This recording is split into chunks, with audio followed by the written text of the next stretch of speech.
بەپێی بڕیارە سەرەتاییەکانی یەکێتی مامۆستایانی کوردستان بڕیار وایە 3 کانونی یەکەمی ئەمساڵ هەڵبژاردن بکرێت بۆ بەڕێوەچوونی کۆنگرەی یەکێتیەکە. پرۆسەی ئەندامبوون لا یەکێتی مامۆستایان کۆتایی هاتووە و 82,000 مامۆستا وەک ئەندام تۆمارکراون و هەر لقێکیش نوێنەرانی خۆی هەڵدەبژێرێت. سەرۆکی لیژنەی ئامادەکاری کۆنگرەش باز لەوە دەکات تاکو ئێستا 8 لیست تۆمار کراون.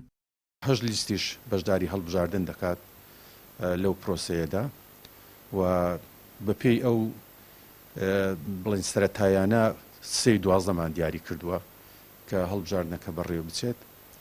ئەکید یعنی ئەو حاڵەتی ئێستا هەیە لە پارێزاکانی سولێمانی و هەڵەبجە و ئیدارەی ڕاپەڕین و ئیدارەی گەرمیان و قەزای کۆیێ کە دەوام هەڵپەسێردراوە. ئەمە بەڕاستی جێگەی هەڵوێستەکردنە لە لای ئێمەوە.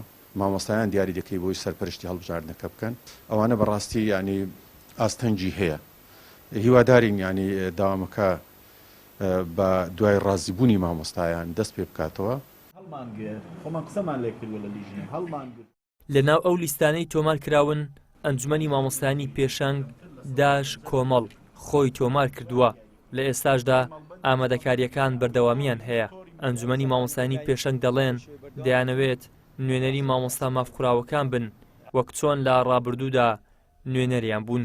ئەنجومەنی مامۆستایانی پێشەنگ واتە مامۆستایانی کۆمەڵ ئەم جارە ئامادەسازی تەواوی کردووە بۆی بەشدار بێتن، بەشدارێکی کاراش بێ لە هەڵبژاردننی یەکێتی مامۆستایان یان کۆنگرەی داهاتووی یەکێتی مامۆستایان، چونکە ئەمانەوەی بەڕاستی لە ساڵانی ڕابردوودا ئێمە کە دەنگێکی دلێر بووین لەناو ئەم یەکێتی مامۆستایانە و دەنگێکی ناڕازی بووین بە دەسەڵات و بەلایەنەکانی دەسەڵاتمان گوتووە نەخێر ئەم بێڕێزی بە مامۆستا ئەکرێتن، شکۆی مامۆستا ئەشێندرێ، مامۆستا تێ هەڵئەدرێ، مامۆستا ئیهانە ئەکرێتن، یان مامۆستا مافی پێنادرێتن، مافی شایستەی دەرایی مامۆستایان زەوت ئەکرێتن لەلایەن حکومەتەوە کە چەندین ساڵە حکومەت نەیتوانیوە ئاورێکی زیدی لە مامۆستایان بداتەوە. ئێمە ئەمانەی نوێرایەتی ئەم چینە مامۆستای بکەین، ئەم دەنگە ناڕازیە بین لە ناوێچێتی مامۆستایان بۆی بتوانین ڕۆڵی کاریگەر و ئەکتیڤ و فعالمان هەبێتن. بە دیاریکراوی 12 ساڵ بەر لە ئێستا کۆتا کۆنگرەی یەکێتی مامۆستایانی کوردستان ئەنجام دراوە.